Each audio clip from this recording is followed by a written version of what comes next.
going on. So do you not have heat inside there, or you just don't have the heat up yet, or what's the deal with that? Yeah, no, it's heated. There's heat You up just here. been outside in the cold all day and you're freezing. Yeah, dude, when I got here, it was like 38 degrees or something like that. Wow. And then it dropped. It got up nice and warm. It was nice and warm this afternoon. It was like sweatshirt weather. And then it got real cold again. And we were doing a light job. And it went a lot longer than we anticipated. But anyway, I was out. If it was that job you showed me, that I mean, granted, I don't know squat about the lights and all that kind of stuff, but that looked like it would have been an easy job, huh? Yeah, I mean, it was fairly easy, right, to ladder up to the peaks and stuff like that. The shingles, though, like in Connecticut, the shingles are really stiff, and it was real hard. Because they're so cold. Yeah, and we were trying new clips this year, these new tough clips, and I'm not a fan of them. They're real hard to put in. Now, so are you up there specifically to do a light job, or why are you in Connecticut? No, so this is technically like our 11th location, right? So we're just training the general manager up here. So we're doing light installs. This is like my third week of training for this location. And we're basically training from the general manager to the assistant tech to higher management type stuff. But it was like a full thing, right? Setting up the location, doing the sales, showing them the marketing material, putting out the yard signs, launching holiday lights, launching roof cleaning, all in like 3 weeks. God, and I can actually say I knew you when you were in a U-Haul. Yeah. I know it. It kind of looks like I came from a U-Haul. I mean, I got a hat on. Yeah. That's crazy. Well, guys, our guest tonight, if y'all we all started bantering here, but our guest tonight is Pat Clark, and again, if you don't know Pat, it's hard to be in this industry and not know Pat. And if you're in this industry, Pat Clark is somebody you should know, because I mean, I'm proud to call you a friend. You're somebody that you and I started about the same time. I think you and I have watched each other, grow and blossom, scale, blossom. You've obviously blossomed a lot more than me. I'm just amazed. I got a couple of years on you, and I'm old and I'm slow. And I swear if I had that 10 years back, I'd be kicking your butt.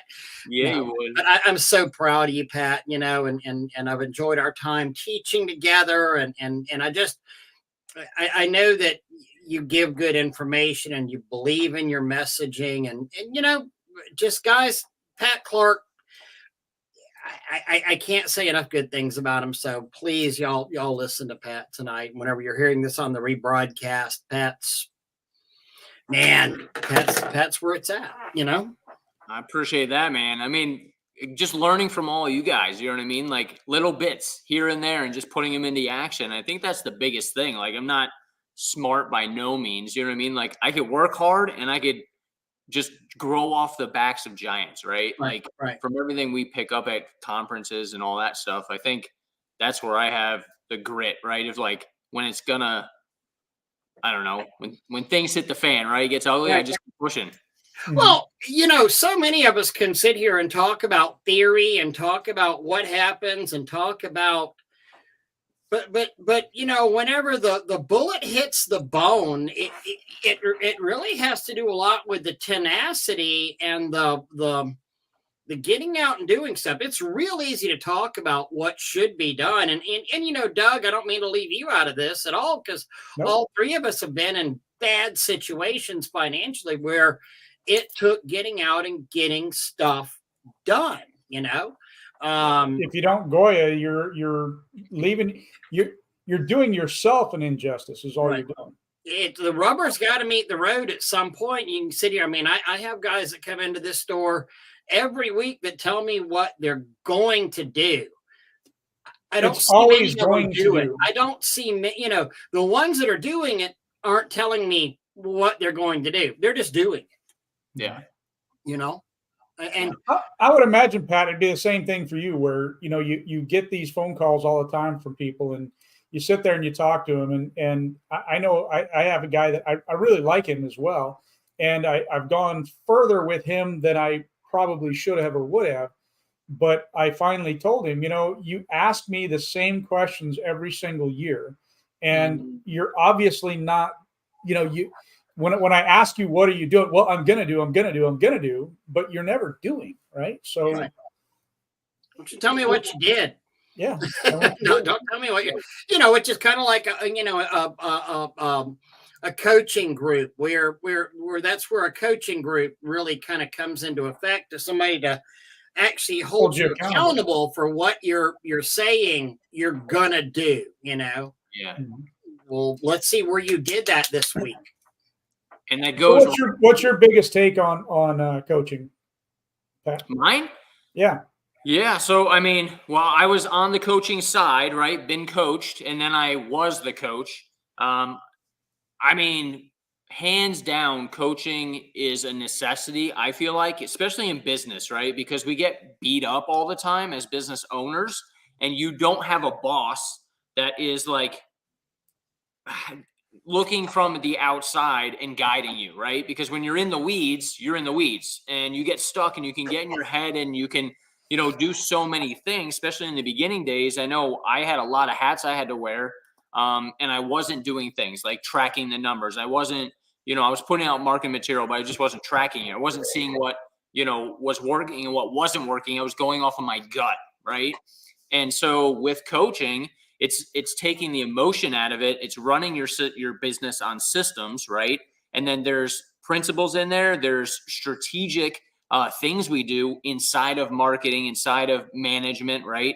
Spreadsheets, all that. So my personal opinion on coaching is like, I wish I did it sooner, right? It was like, why am I trying? And I go back and forth with this all the time, is like, why am I trying to do it alone?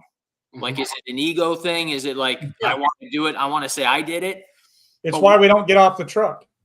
Yeah, this is true, because nobody can clean better than me. That's it.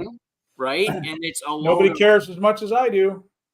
Exactly. And it's garbage, right? It's all up here. It's all that garbage that we, somehow, some way it was, put into us.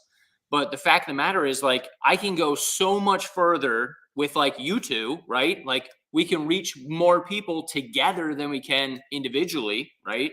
And like, same with our business. We can just, it's like good deed tokens. Like, that's what money is, right? Is good deed tokens. And so, like, if you can multiply that by putting people in place, or having a coach, or doing it, partnering with somebody, right? We don't have all the answers. Like, I have a lot of imperfections, right? Like, I fail every day, but I'm improving, right? And I'm putting people that I think that are good role models in my life to be able to just pour in good food into my brain, so then I can produce better each day. And so, yeah, coaching, I think, is hands down where you need to be. If you're not being coached, you need to be coached, right? And I'm constantly looking for people that can pour into me, not just one, right? Many people. Right. Yeah, there's so much out there that can be done, and that, you don't have any idea about. Even like when we go to conventions and stuff, and you go in and you sit there and you say, I'm in this great place in my business. I got all this stuff going on. I'm on the top of the world in my business, but yet you still go and you sit down in those groups and in those classes and those things, and you pick up those little bit of nuggets. And to me, that's even the classes that you're going to within the conventions are like coaching things for me, right? So you can go in there and you can kind of listen and get somebody else's perspective. And believe it or not, even bad information can be a good coaching tool, as long as you recognize it as bad information. Right. Yeah. Maybe that's our new business model. We just give really, really, really bad information to everybody, and see who picks it up. And we know the ones that don't pick up that it's bad information, that, they're going to fail. Ryan Crowley, I think this is a good point to what I think is it's a reality, but it's also a mindset, right? Where he says it's an I can't afford it kind of thing. And that's what a lot of people tell themselves, or they feel like, or whatever. And it's like, yeah, that's okay. I'm having trouble affording that, but not knowing where you could be at with just a little bit of information from somebody that, and here's one of the things I'll throw out there too, because I've had some phone calls. Oh yeah, I tried this guy as a coach or that guy's, whatever. And it wasn't working out. It wasn't working out. And talking about a group or this group or that group. It's like, dude, just ask for a change of a coach. I mean, if you don't get along with somebody for one reason or another, it doesn't mean that they're not coaching you correctly or whatever. It just means that maybe you're just not meshing, and maybe you just need a different kind of a coach, kind of a thing. I'll give you a great example where and Mitchell brings up a great point here. I couldn't afford it either. Best decision I made it work. It's well paid off, so far.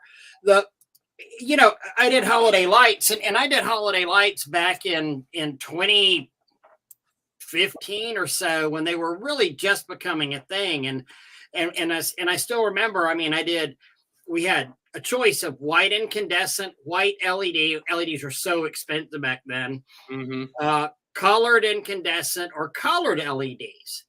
And that was also that 2014, 2015 was whenever spray wash really started blowing up. I mean, that was whenever we went from, that $500,000 to $750,000 level right there. I enjoyed doing the holiday lighting, and we did that for like 4 years. A coach would have actually said, you're an idiot and stop this, because you're making either you need to separate this off into a separate division and hire for it, or you need to get rid of it and cut it. And I probably would have cut it after the second year had a true business coach looked at that and said, because you know what? Yeah, you might be doing $50,000, $60,000 a year, but look at the wash opportunities you're missing. Look at how it's stressing your crews out. Look at the problems that it's causing in, you yourself. Is it really making any extra money for you? And that's sometimes where we need that third party arbiter to come in and go, mm-hmm. Yeah, you're doing it, but is it the highest and best use of? And we finally, after 3 years, we go, okay, we're now washing all the way through December. We're busy all the way through. It's an inconvenience to actually do lights for us at this point. We're in Florida. It's now becoming our commercial relationships with the universities, and it was always that December, because classes would stop like December 10th or something. So we'd have the whole month of December to wash for the universities. And Thanksgiving weekend was a huge wash, weekend for us. And it just became to distract. Distraction, I was pig-headed, and I kept doing it 2 years too long. Yeah. What was your biggest distraction, Pat? Mine? Yeah. So in the very beginning, right, I was doing everything, right? I was doing mold remediation, I was doing soft washing, and then we were doing like hot water pressure washing. And I was doing whatever it took to put food on the table in the beginning, right? Mm-hmm. And I get pretty intense about this, but like it's the money thing, right? I spent my last $4,000, literally my last $4,000 that was in my bank account on a coach. And I went all in, right? And that next January, I had a marketing system. I had some internal systems in the business, and I had a track record, if you will, a blueprint. And so I went after it, and I condensed. I cut out mold remediation because I was spreading myself way too thin. I was just Pat can only push the ball so far each time, and so when I get in the mold remediation truck, everything else would die down. So I went all in on one thing, on soft washing, and that made a world of difference, right? Then I was able to hone in my marketing. I was able to dial in it was like 4 flyers before we really nailed it in. Mm-hmm. And so I was able to track things and not have 3 different marketing streams, right? That I could really, put pennies on each one at that time, right? And I was only doing 1,000 flyers per, service. And so those were big distractions. I was just trying to put money on the table, whatever it was, however it came. Like if you wanted me to wash your car, I'd wash your car. But right. I wasn't the expert in my field, right? I wasn't like going all in on one thing. And so we do lights now, but we do lights in different locations because we're not washing all year round, right? So it makes sense for us when washing stops basically in October, November, December. We're doing Christmas lights. It's a good change for our guys. And so it works out really, really well. But I would say those were my biggest distractions in the very beginning. And then as I grew the locations, I just was all in, really. You know what I mean? After that, because I was like, I just need to make this work. And so anything that came in, I was like, stay in your lane, stay in your lane. Because we're crazy entrepreneurs, right? We're like, squirrel, we're like, oh, floor coatings, right? Yeah. And whatever it is, we're like, oh, I could do that, right? And you're like, well, nope. And you got to have that little voice in your head saying, nope, stay in your lane, right? And it's just do the course. And it's tough. Don't get me wrong, because, when I got up to the $1.4 million, like the business was running by itself. We had managers in place. In my time, you kind of find yourself like, okay, what do I do now? Right. I'm not doing anything anymore. Right. And so that's where Sales Boost came into play, right? Started Sales Boost.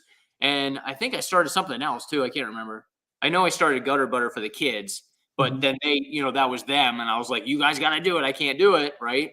Yep. And so those things came about but it was a great avenue, right? We're Sales Boost, like we got to teach them, everybody the system and stuff. And it worked for all our dealer models. They would come every year for Sales Boost. So I wouldn't say that was a distraction, but it definitely, took me away from that, as I still had manager meetings and stuff. And when I had to get back in the field, it was like, nope, that's not my role anymore. Like but they also say if you ever want something done, give it to a busy person to do it. I've heard that axiom before, because busy people find a way to do it. It's the people that are slow.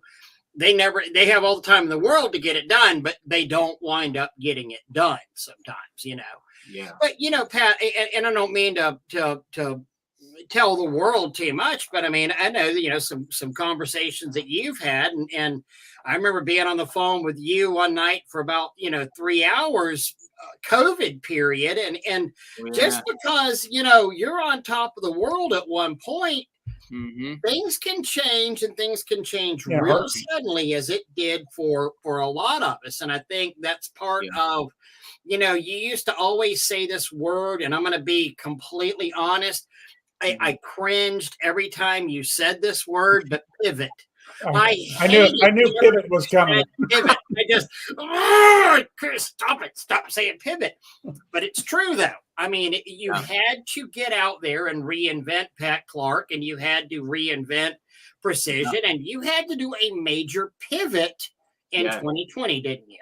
Oh yeah. As a lot of us did. I mean, all of us did. I mean, I know we were 20% off, that year.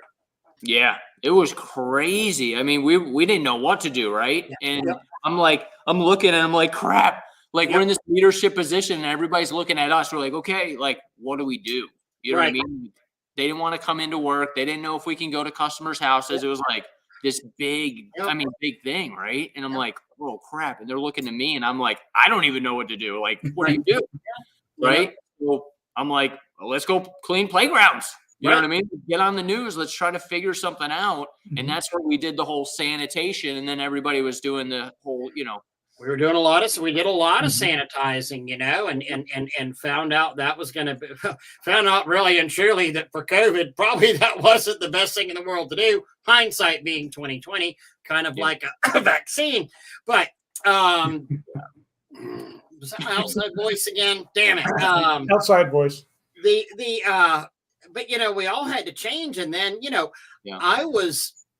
know you're residential a great deal, and so we saw so much in the market though so then the residential kind of took off at the end of that year, and it was crazy because people were quarantined and working from home, and it was all of a sudden our residential went through the roof. However, we were extremely heavy in the commercial.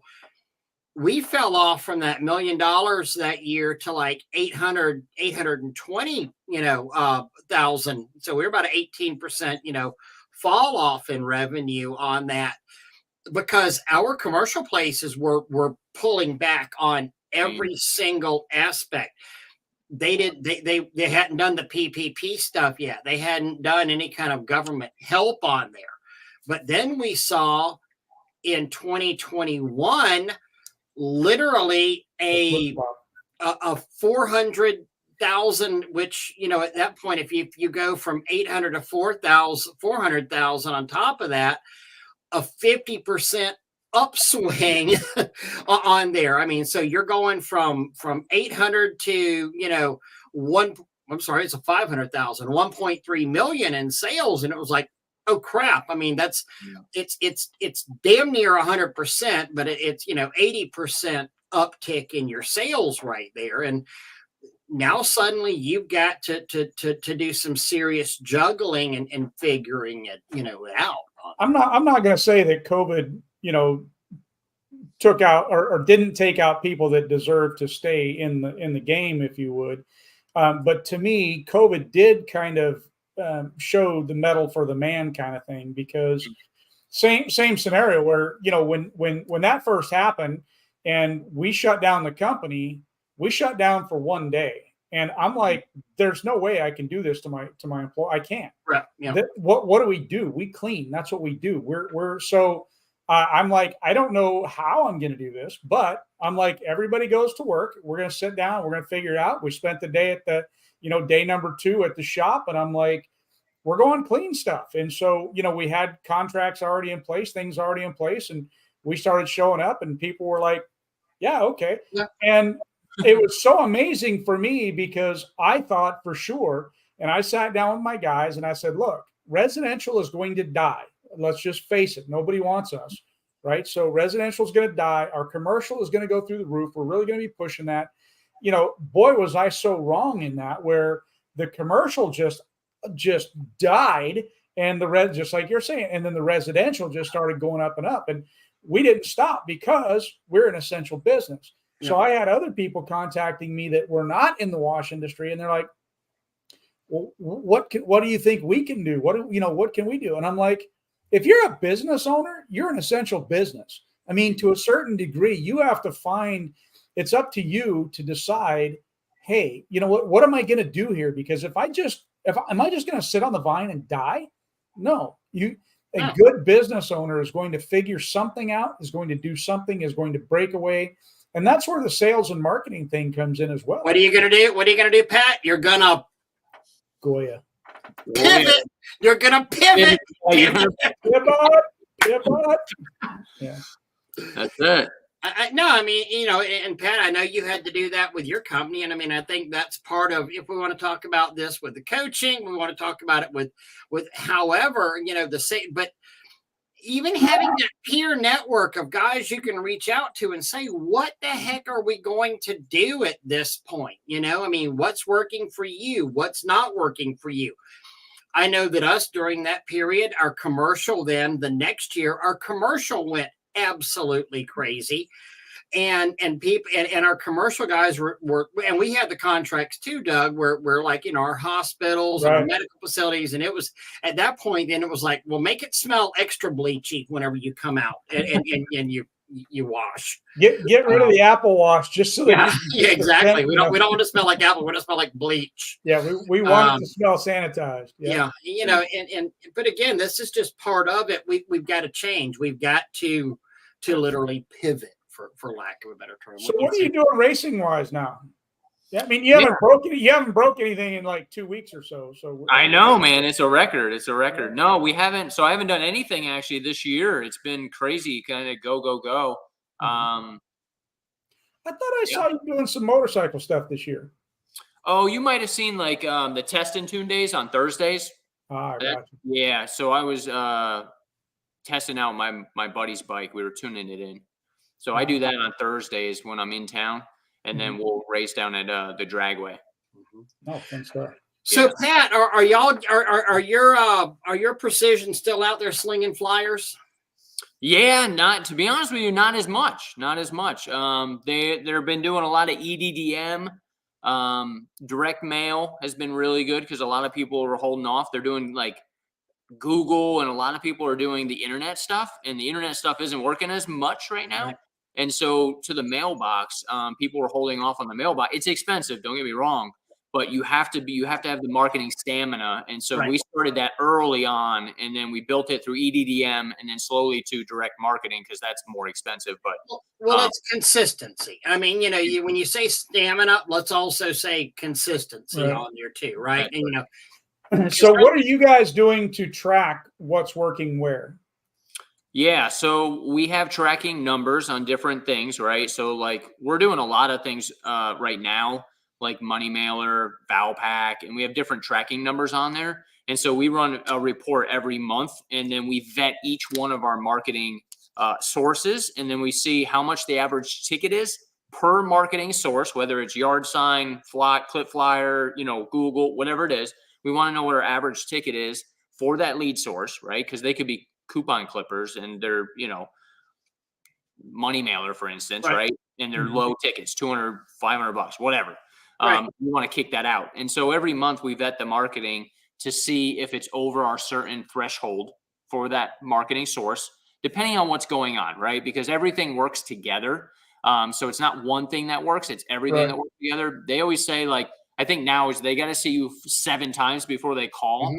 Which it gets more and more every year. You know what I mean? It used to be 3, then it went to 5. It used to be 3, Right. 5, Yeah, it used to be 3 exposures every 30 days, and you actually had some brand or mind ownership on it, or TOMA, top of mind awareness. That was it.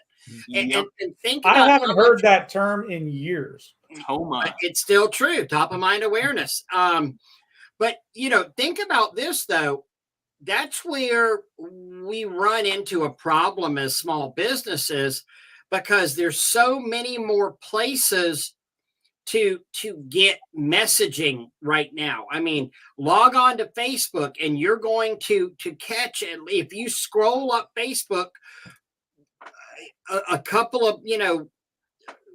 of flicks, you're going to see at least 6 different ads on there. Right. If you go to any website, you're going to see 5 or 6 different ads in the right-hand gutter, in the left-hand gutter, on the bottom gutter on there. Billboards. Think about your average billboard.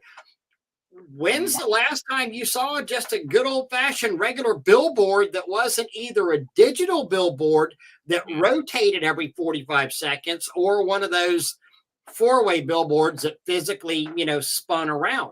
You really don't see many Precision Pro Wash or Cajun Soft Wash static billboard that's just going to stand there anymore. Yeah. We're bombarded with messages just literally all the time. So we're, as a consumer, consumers are getting hit a lot more. Oh, yeah. And go ahead, Doug. No, go ahead. I was just going to say, like, we're being desensitized. Yes, you know what I mean?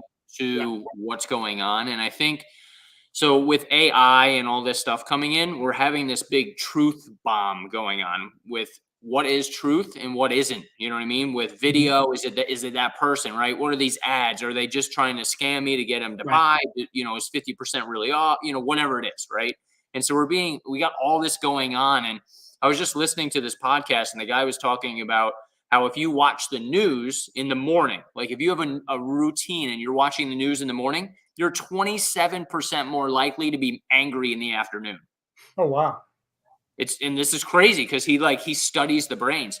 And so I think this is interesting because when you have that going on, right, and you have all this in your face marketing or whatever it may be, you have to then look as a business, right? How are we marketing to our customers? Right. Is it effective, or is it just being, under the radar, gone? And so we really have to look at how we're marketing this day and age to our customers. And this goes back to how we're vetting our marketing, how we're tracking our marketing, right? With the phone numbers, the ads, the different copy. Like, it's got to be, the message has to be there. And that's what I talk about a lot of times on our flyers and our print ad is message over brand, right? The message has to be there, but you have to know your customer too. True. What are the ticking points? And so throughout from when they call our CSR to our sales rep showing up, we ask specific questions. And we'll talk about this in a little bit, but you have to be asking a lot of questions to find out what their ticking points are. And you'll start to see a pattern, right? Humans are driven by, like, I forget the word, but we're like creatures of habit. Right. Right. Definitely. And so It changes though year to year. If you were marketing the way you were 2-3 years ago, is not the way we're marketing now. It's definitely changed. And just so natural about what so many of us do, Pat. It's a show up and throw up kind of thing, and that's one of the biggest failings that I see with so many guys in this industry in general is they don't. The old saying, God gave us 2 ears and 1 mouth, and we're supposed to listen twice as much as we talk. Yeah. Mm-hmm. But and I get it. We're very proud of what we do, but we don't actually listen to what the customer wants. We don't care what the customer, and every customer is a little bit different now. Maybe a customer is concerned about bleach. Well, we know that's dumb. We know that bleach is going to be the best, but if it's a concern of the customer, then what do we need to do? We need to educate them about bleach. We need to talk to them about, hey, here's what's going on. Maybe the customer's confused about soft wash, but we really need to, like you're saying, you're asking these questions, you're asking these probing questions. This is where the guys who, I swear, just give Google bids out there. And I guarantee you there's somebody listening right now going, well, I give 95% of my bids on Google or all my bids on Google out there. That's going to be the difference, though, of getting a great customer and just doing something for $99 out there. It's understanding your customer and building that relationship and getting out there and walking, the property with them. And I'm curious what each of you guys thinks as well about, before it used to be that how long did you have to grab a customer's attention, right? And so nowadays, what do you guys, I know what my thoughts are, to grab the customer's attention. How long do you think we have nowadays versus the way it used to be? A lot less time. A lot less. Give me a number. Give me a number. What do you think? So I've kind of tracked it to see like different marketing sources. There's different times for different marketing sources, right? Depending on where they are. So like if you're talking about your traditional yard sign, your clip flyer, those kinds of things, like you literally have probably 30 seconds, maybe less than that now, right? Because you have so many, you got TikTok, you got all these ads, and they're like boom, boom, boom, boom, boom. So what's grabbing them right then and there, right? Anything less than 30 seconds is fast. Right. And so with your print stuff, it has to be a need. And like, I keep going back to this movie and I got to remember the name of it, but they basically had a bet going on. And it was with Will Smith, and Will Smith was the main actor in it. And this guy was like, he knew he was going to do this bet. It was at a casino, right? And so he knew this like for a week. And so he planted the number 44, and he planted this gentleman on all the billboards. He paid for like buses. He paid for the bench, like marketing. And he was driving this message into this guy. He knew where he went. He knew what restaurant he went to. He knew everything about this guy, right? He tracked him. And everywhere he did, like on the placemats, on the coasters, like subliminal messaging, right, was in the background somewhere. And so he basically goes up to the guy, and the guy's like, all right, $1 million is on the line. I bet you can't think of the number and the person. If I look out on the field right now, you can't pick the person. And Will's like, I'll do you one better. He said, and he went to his girlfriend, and he said, you pick the guy out. And she was there too, right, when he was doing all this. And basically, he picked out the number 44, and he picked out that guy that was in all the messaging. And basically, it showed you afterwards. We're like, how did he pick out the number and the guy? Like, how would you do that, right? And then it showed you afterwards in the movie, it was on the bus. It was like over here, it was the guy riding the bike, like looked just like this guy. And they put him all over for a whole week or maybe 2. And he made the guy choose that number, and he made the guy choose that person. So you see what I'm saying? What's this? Why is Pat the only one who's isn't gray? So I'm not going to take my hat off, but I'm getting gray. Well, you got 10 years. How old are you, Pat? Have you hit 40 yet? Not yet. I'm 30. Yeah, exactly. Yeah, I won't say. Mm-hmm. Yep. There you go. Well, come on up to 53. You'll get it. So listen. Both of you children just need to just be quiet. That's it. And let's just leave it. You got better hair than me. I don't want to hear it. So yeah, I think in today's day and age, I mean, with a lot of it, yard signs aside, truck signs aside, that kind of thing. But internet wise, I mean, I think you have under 3 seconds to grab. Hunter, I mean, how long does it take you to literally, do this right? I mean, because that's you had better grab somebody. That's why you have to find something different and out of the ordinary that actually will grab somebody's attention. And if it's something that they want or need, you're going to have a lot easier time getting a hold of them. So, when you look at it and you say, well, do they need their house washed? Do they want their house washed? Do they know that they want that kind of thing? You have to find some different way of grabbing them. Do they know they want Christmas lights? But you better tell them what they need, or that you better hit them with what they need. Absolutely. And Pat, you made the comment. I apologize for getting up. I'm actually getting up to grab something here. Back in over in my marketing file, but you mentioned the numbers for tracking on that. And for guys that don't understand this, you realize if you're with a professional marketing source on there, you could go into Valpak and say the phone number is 850-555-1212 for this coupon. And it can be 850-555-1213 for this coupon and this message. And you could send something out there just to the same people, but seeing which messaging works better.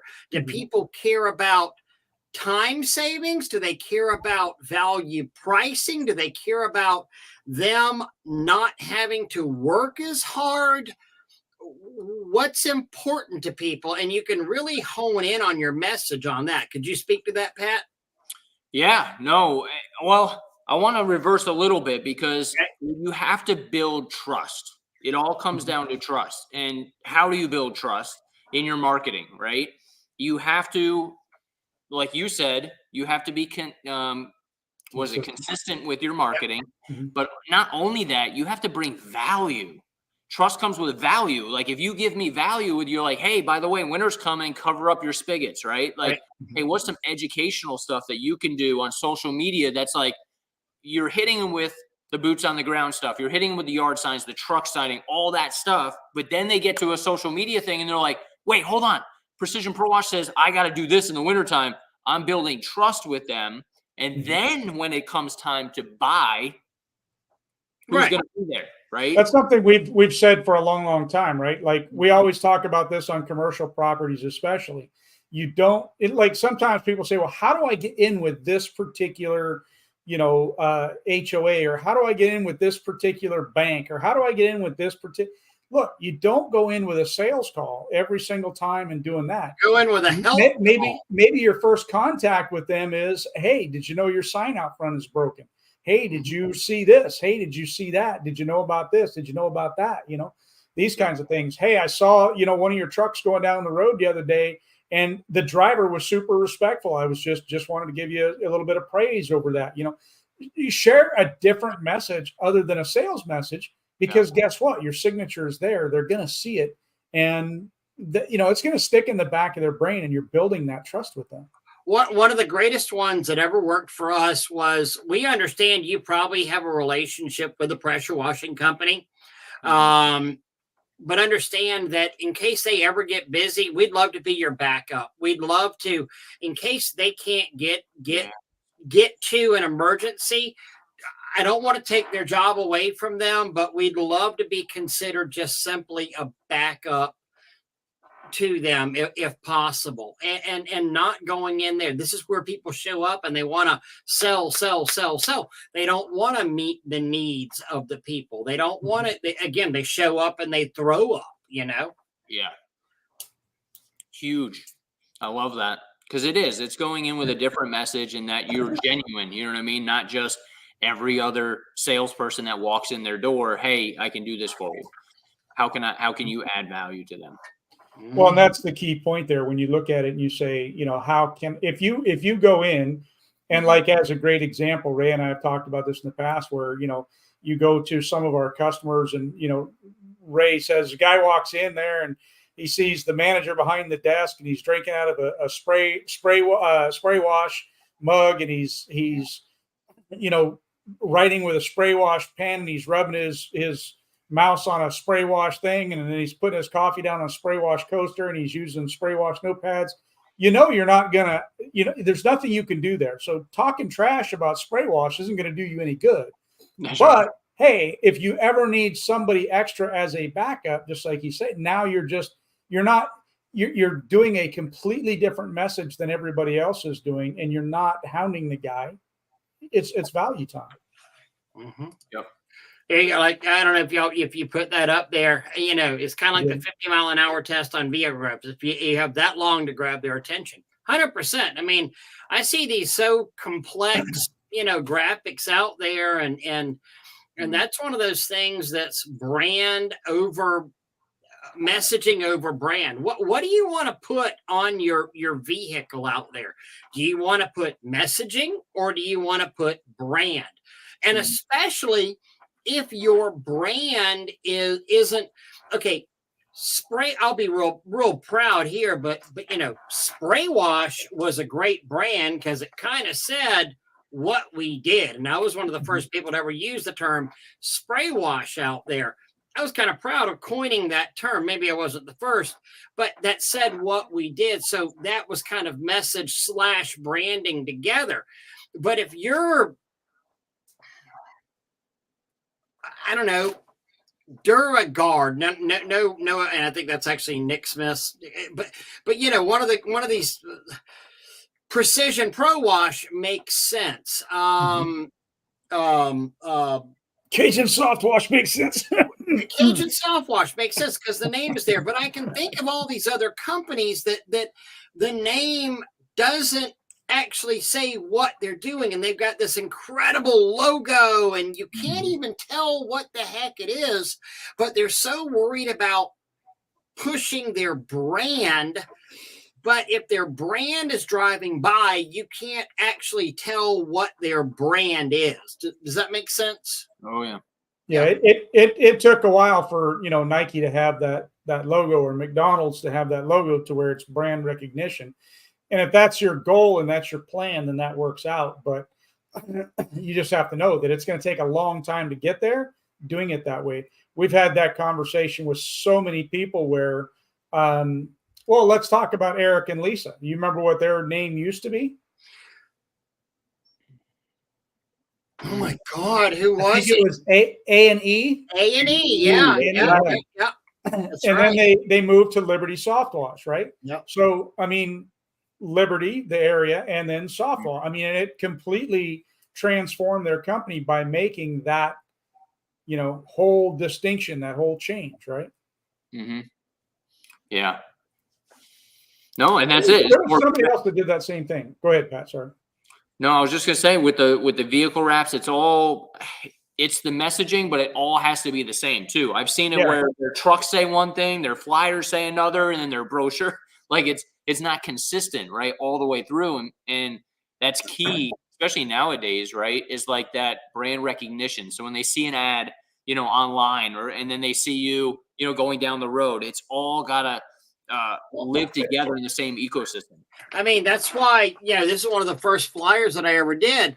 But on the back of my trucks, on all of the main part of my website, those two pictures right there, I even went and trademarked those pictures. I have a trademark on that because they became part of it. It was on every tailgate that we had on there. It was on every print ad. It was on the header of the website out there. That before and after picture, on there made it so consistent. That and the logo. Well, that's what grabs people too, is that if they see some, even they catch it subliminally, right? So if you, again, going as the example that if you had your coffee mug that you gave them, right, and they're so used to seeing that logo, and then all of a sudden they're not even paying attention, they happen to see the truck go by, their head's going to turn, they're going to look, because subliminally it's going to catch them. So that's kind of the point in all of those little marketing pieces, is to be able to continue to capture and grab them. That's why it has to be a consistent brand every time. Yeah.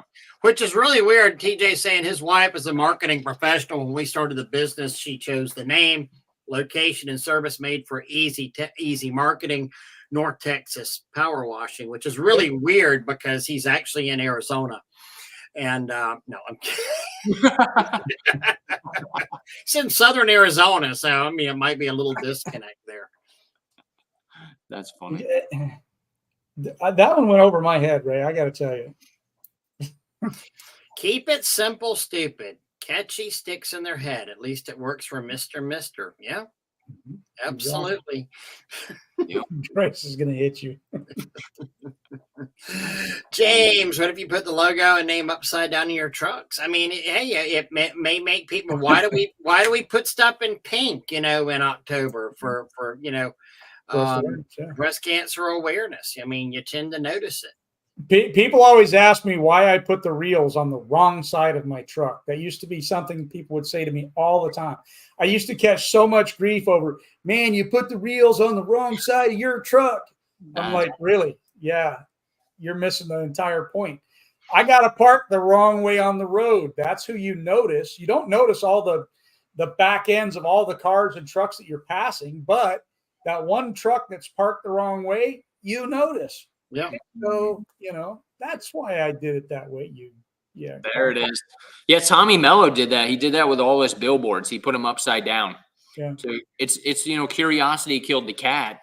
And it was funny because he did it. And then one of my coaching clients, he did it to his yard signs, and he was getting like the towns where, get on his case or whatever. He would put out a lot, 1,000 yard signs a month. Right. And the town would get on him. He would be like, what are you talking about? I'm like, have you seen my yard signs? They're all upside down. I don't know what is going on. And the town left him alone. Thought somebody was messing with him, but it was actually him doing it. Yeah. But if you look back though at all, I'm trying to think of all my marketing for precision, right? It's the message has always stayed the same. Like the colors had changed. We do 4 different flyers a year, you know what I mean, throughout the seasons. And we've changed up the discounts throughout the season, right? But the message has always been the same. Our core beliefs has always been the same, right? And people know us that. When I used to do Purple Tuna Teas, he's been with us for 16 years or something like that. We've serviced his house from the very beginning.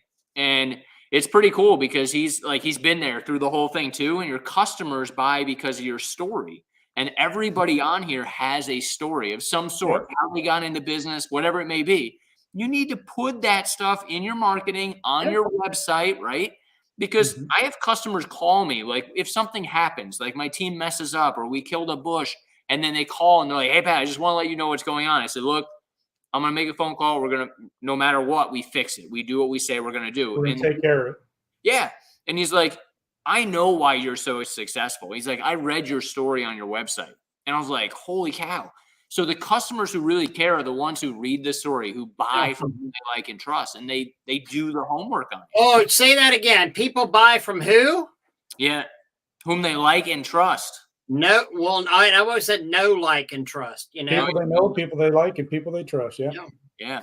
And you are getting, so look, even the message that you're putting on your Facebook or not on your website that tells your story, the first thing that's doing is that's getting to know them, or they're getting to know you. So they buy from people they know, and they know you because of the story that you've put on your website. Which and is then that helps them thing. to like you. Especially if they can resonate with it, and then that's how you're also building trust with them. I think videos as well, having that heart to heart, video with them is a very helpful tool in making that connection, making them like you, know you, and trust you. Yeah. That's one of the nice things about a website too, is, you can go in there 2, 3, 4 pages about yourself. and telling your story and not necessarily make it boring, whenever you do that. But people love, and and I want to point something out here too. When we talk about people that buy on our story kind of things, that tends to be the customer that's actually the good customer out there, not that $99 customer. That $99 customer is buying on price. Yeah. And I'm not saying, I'll tell you what. It's a good marketing ploy for some. I have been joking here at Power Wash Store and telling guys are like, well, what are you going to do whenever you're done with Power Wash Store? I said, I'm going to start a $99 guy. I'm going to say, and they joke like, oh yeah. I said, no, I could go out and kick all your butts. And I still have another year left on my no compete, so I couldn't, but I could kick all your butts by being a $99 guy. I said, I could be $100 pressure washing and logo a truck on that. And seriously, because it's not $100 price point, you're catching a cheap consumer and you're going to get that person on there.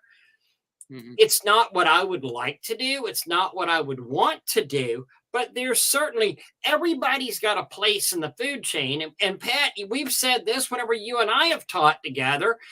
We always preferred to be up here in the food chain, not down here in the food chain. Mm-hmm. But going back to what I was saying, though, the people that spend the good money, the people that care about you, the people that are going to be loyal want to know your story. The $99 people, they don't really care about your story. They don't care about you at all. They care about the price on there. And a lot of times you don't see those people coming back. Correct. Year after year, right? They're like, no, found somebody cheaper. And you're like, they found the $98 guy. I'll do it for $89. Right, yeah. Right, and that's how you get in that trap. And it's like, no, I don't even hear any of those numbers anymore. Right. Yep. Like they just don't exist in our world because we created that. James, thank you for joining us. I appreciate you, buddy. Thank you always. Yeah, James is the man. Yes. Consistent. I'll even go this direction. Sometimes when we get phone calls about, hey, my business is or I can't I'm not able to pick up business, what's my issue? What's going on? And I'll even ask, well, why don't you give me your web address? Let me look at your web presence. Well, I don't have a website. I'm like, how long have you been doing this? Well, I've been doing it for 2 or 3 years. And I'm like, and you don't have a website yet. No, I don't really see the need for it. I don't see the need for it. And I'm like, you don't see the need for the website, but I mean, because it's super cheap to have one. I mean, number one, but you don't see the point to have a website, but you don't have any business. And you don't see a point to have a web. So because though a website might just seem like it's just sitting there, it is. It's part of that entire story that even though nowadays we're in the day of TikTok and YouTube and whatever else I'm too old to know about, the fact of the matter is people still look at websites and it brings in and a little bit of legitimacy to your company, just having a website, even if they don't want to necessarily look at it kind of a thing. It just add who doesn't have a website kind of a thing or a web presence. Yeah. And I think people, like they've been doing this for a long time, but they were doing it as a side hustle. They weren't taking it as serious. Right. Mm-hmm. Or maybe they didn't know. Like I know for me, I didn't know how to run a business in the very beginning. I was like, sure, I can throw some flyers out. I can, make a customer happy. I mean, I hate to say it, Pat, what's happening. I mean, I've actually had like 3 of them pop up here on my sidebar since I've been on.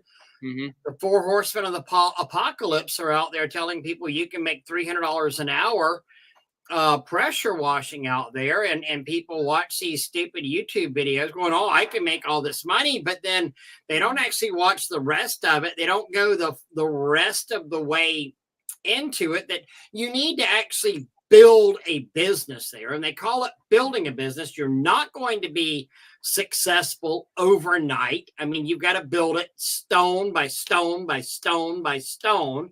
You've got to build it from the ground up.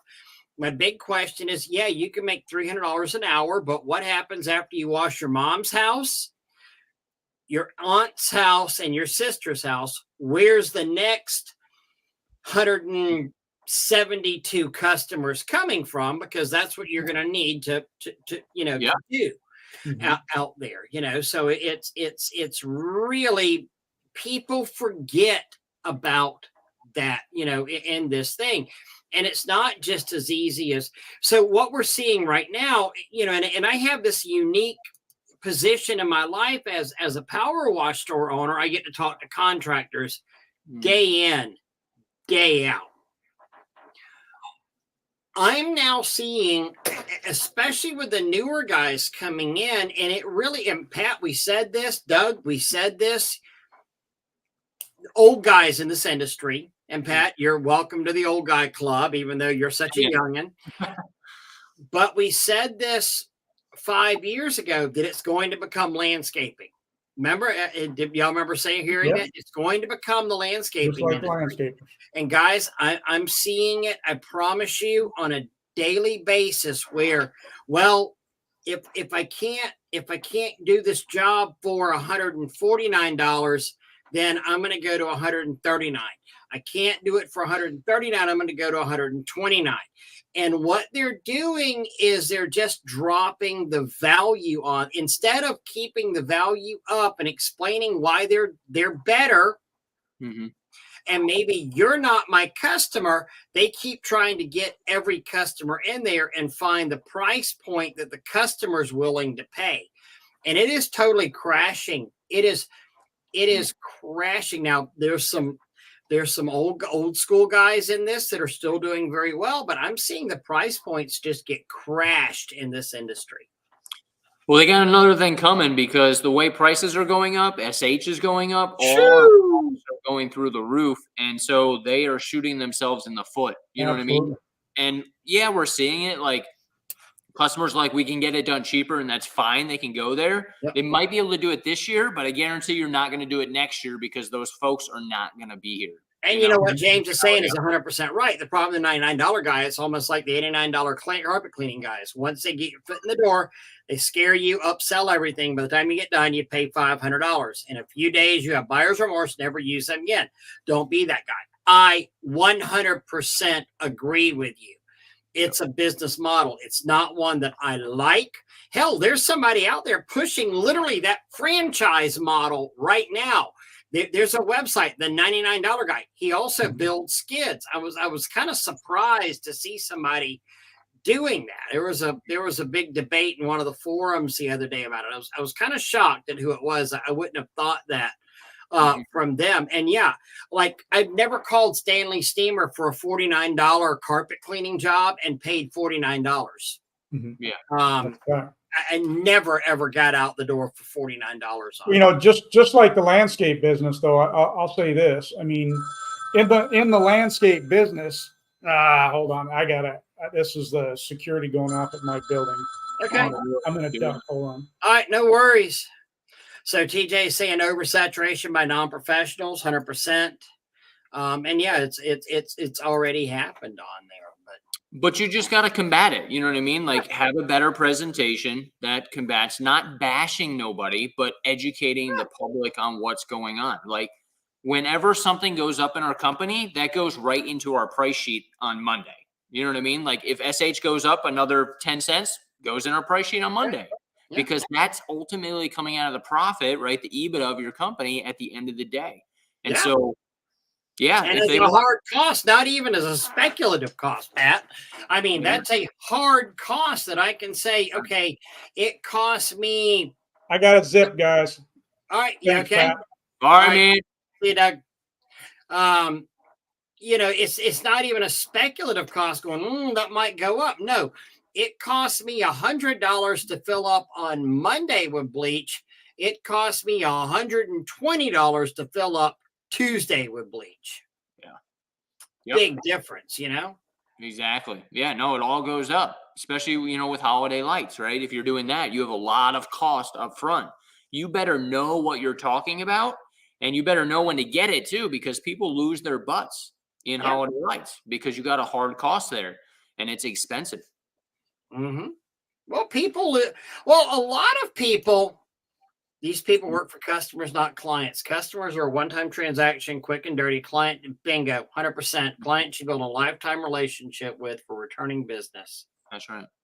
That's why I wound up selling my company for what I sold it for, because I had a client base, not a customer base. Yeah. I had people that I had washed for 10, 12 times. I had people that I washed for literally since I started spray wash back in 2009. Pat, I'm sure you're the same way with Precision, people Yep. that you've worked with once, twice a year since you began, and then not to mention the commercial base that absolutely loved us. Yeah. Yep. And still do, man. Yeah. Another great one. I thought of whenever Doug said you were coming on. I want to almost say it was Grant Cardone or one of those guys out there, but a great quote that I heard one time was, "Nothing happens until a sale is made." And I know I'm paraphrasing that, but we can have the greatest equipment in the world. We can have the greatest marketing plan in the world. We can have the highest and best trained technicians in the world. And we can have the most knowledge in the world. But until an actual sale is made, none of that really goes into, Yeah. Yeah. In emotion. You got a great $60,000 shiny truck sitting there in the garage that doesn't have any bleach stains on it because you haven't sold anything yet. Yeah. Yep. We are a marketing and sales company that just happens to do whatever it is, right? Bingo. And then I want to also I want to do the little flip-floppy on that though. Mm-hmm. A lot of times people, and this, think about this if you're first starting off. A lot of times people use that marketing part as a crutch. Mm-hmm. And what I mean by that is I can't get out and do this. I gotta have a flyer like this before I can get out and market. I can't go out and market myself without if I don't have this brochure right here. Yeah. I can't go out and market myself. Well, you know what? If I don't have a door hanger, I can't go out and market myself. Bullcrap. Yes, you can. We live in a digital day and age that if you were to call Keith, KBK out there, you could probably have these within a week if you wanted to. You know what? You didn't have to use my picture here, my picture here. All of my, I told you that picture was consistent. Oh, there it is again, right there on that brochure. He's got stock photos that you can do out there. Mm-hmm. You can self-produce something if you wanted to. Don't get to the point to where you have to, I can't go out there unless I have that. Tanya and I recently started the new business with the Tiki's franchise. We're now selling the Hawaiian shaved ice. And Tanya's like, I need this and I need that. And I looked at Tanya one day and I said, no, you don't, Tanya. I said, you need you. Yeah. You need you. It's what you need. And she's like, you're right. You know what? I don't need a flyer about what. Now we have the flyer since then. We have it. Well, now that a couple of months have passed, but that initial July 4th, whenever we did our first event, and then she started going out to schools and knocking on doors. I was like, you really don't need that stuff because you're the salesperson. You're amazing. All you really need is a business card and your personality. That's right. Yep. Be genuine. Get out there. Talk to people. That's it. Bingo. That's it. I love it. That's the truth. Hold on. Let's see what Mr. Anthony said. One of my daily goals is to pass out 2 business cards no matter what. And I've even stand at the door of Walmart and ask people if I can tell them about my business. There you go. He's a good guy. I am blessed to count him as a friend. He's one of my local people. That's awesome. Hey, Chad, son, hope you're doing well. Yeah. So, Pat, my friend, thank you so much. I so appreciate your time, and as usual, I don't want to keep you past that hour. And you have sure got the hustle out there. I'm a better person for knowing you. Well, I really appreciate that. And likewise, man, like it's been awesome. It's been a crazy ride. You know what I mean? But you stay with it and you never know what happens. Yeah, I mean, what we met each other, what is 2023? We were right 2010 or so, 2010 or 2011. And Yep. who would have hey TJ, we love you too, buddy. Who would have thought, that 12 years down the road, this would be here, I mean, either one of us would be in where we are at this point. And it's kind of crazy. It really is. And I sure am proud of you. And you should be like I said, you're an inspiration to everybody in this business. I really appreciate that. It means a lot. It's been a lot. It's been hard. Don't get me wrong. Oh no. As you know. Everybody just sits there and sees you just smiling and saying, "Hey guys, Pat Clark just killing it here," but they don't know that Pat Clark isn't always killing it, That's right. Yep. We all go through those days. It's Hey, just Steve Button. making it happen. Dude, Steve Button in the house. Yeah. Yeah, he's crushing it. Yeah. He was awesome. Steve's one of those guys, old school, hardcore. You don't see Steve out that much anymore, but man, what a great guy. He's making it happen. I'll know whenever I am truly successful, when I can afford to like pay Steve Button just to read bedtime stories to me, with that accent. Just I know it. I love to hear him talk. amazing. Well, buddy, I hope you stay warm up there in cold old Connecticut. And I know you got some exciting, interesting things coming down the pipe, and I want you to share it with our audience here. First of all, whenever please give us dibs on that whenever it's time to release the Kraken. I will. Right. For sure. Thanks, Ray. Well, Pat, thank you again, sir. Yes, sir. I appreciate you. I'll talk to you soon. I'm going to end this. Just hang out 2 shakes. Okay.